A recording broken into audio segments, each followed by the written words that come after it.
الحمدللہ رب العالمین والصلاة والسلام علی محمد الامین اما بعد فاعوذ باللہ من الشیطان الرجیم بسم اللہ الرحمن الرحیم قال اللہ فی کتابہ المجید لا تعبدون الا اللہ وبالوالدین احسانا۔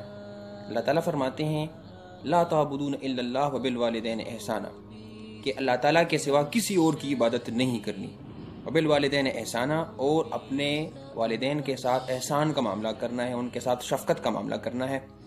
اور یہ معاملہ بہت غیر معمولی معاملہ ہے اللہ تعالیٰ کے ہاں۔ اللہ تعالیٰ فرماتے ہیں سورہ بنی اسرائیل میں سورہ نمبر 17 اور آیت نمبر 21 میں وَقَضَىٰ رَبُّكَ أَلَّا تَعْبُدُوا إِلَّا إِيَّاهُ، اور آپ کے رب نے فیصلہ کیا ہے کہ آپ نے اللہ تعالیٰ کے سوا کسی اور کی عبادت نہیں کرنی۔ قرآن سے یہ معلوم ہوتا ہے کہ اللہ تعالیٰ کے ساتھ شرک کا جو معاملہ ہے، اس کے بعد جو سب سے بہت بڑا گناہ ہے وہ ماں باپ کی نافرمانی ہے۔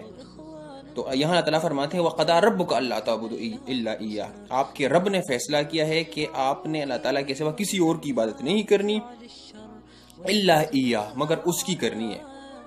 وَبِالْوَالِدَيْنِ احسانا، اور اپنے والدین کے ساتھ احسان کا معاملہ کرنا ہے، نیکی کا معاملہ کرنا ہے۔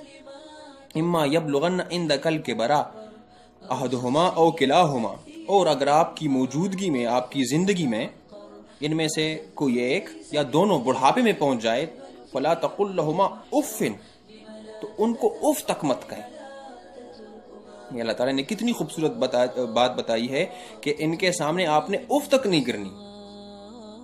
اور اگر ہم نبی صلی اللہ علیہ وآلہ وسلم کے ارشادات کا مطالعہ کریں تو وہاں سے بھی یہ بات بالکل روز روشن کی طرح واضح ہے کہ والدین کے حقوق کو بہت غیر معمولی اہمیت حاصل ہے۔ جس طرح نبی کریم صلی اللہ علیہ وآلہ وسلم فرماتے ہیں، بخاری جلد 7 حدیث نمبر 5970 میں نبی کریم صلی اللہ علیہ وآلہ وسلم سے پوچھا گیا کہ اللہ کے ہاں سب سے زیادہ پسندیدہ عمل کون سا ہے؟ تو آپ صلی اللہ علیہ وآلہ وسلم نے فرمایا کہ وقت پر نماز پڑھنا۔ تو پوچھا گیا کہ اس کے بعد؟ تو پھر آپ صلی اللہ علیہ وآلہ وسلم نے جواب دیا کہ والدین کے ساتھ حسن سلوک کرنا، اللہ تعالیٰ کو اس سے بہت خوشی ہوتی ہے۔ اللہ تعالیٰ فرماتے ہیں کہ آپ نے ان کے ساتھ شفقت کا معاملہ کرنا ہے، جس طرح قرآن کریم کی بہت ساری آیاتوں سے یہ بات بالکل واضح ہے۔ اللہ تعالیٰ کے نبی صلی اللہ علیہ وآلہ وسلم فرماتے ہیں مسلم جلد نمبر 6 میں حدیث نمبر 6510 میں نبی کریم صلی اللہ علیہ وسلم فرماتے ہیں کہ خاک آلودہ ہو ناک اس کی، خاک آلودہ ہو ناک اس کی، کہ اس انسان کی ناک خاک آلودہ ہو جو اپنے ماں باپ کو ان میں سے ایک یا دونوں کو بڑھاپے میں پائے اور جنت نہ حاصل کرے، یعنی ان کی خدمت ہی میں تو جنت ہے۔ یہ کیسے ممکن ہو سکتا ہے کہ یہ دونوں موجود ہو اور یہ جنت حاصل نہ کرے؟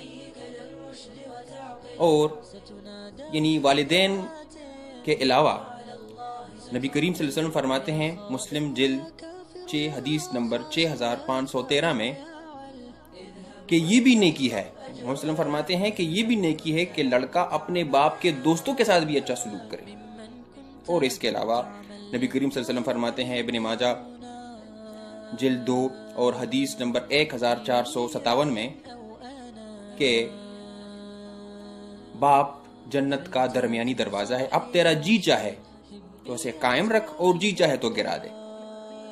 اور اس معاملے میں آخری حدیث جو میں پیش کرنا چاہتا ہوں وہ یہ ہے، نبی کریم صلی اللہ علیہ وآلہ وسلم سے پوچھا گیا کہ والدین کا اپنی اولاد پر کیا حق ہے؟ تو نبی کریم صلی اللہ علیہ وسلم نے ایک بہت مختصر اور جامع ایک جملہ کہا۔ نبی کریم صلی اللہ علیہ وسلم نے کہا کہ حق یہ ہے کہ بس وہ یہ والدین یہی تیری جنت ہے اور دوزخ ہیں۔ تو اللہ تعالیٰ ہمیں توفیق دے کہ ہم جو حقوق ہیں ہم ان کو ادا کریں۔ سبحان ربک رب العزت عما یصفون وسلام علی المرسلین والحمد للہ رب العالمین۔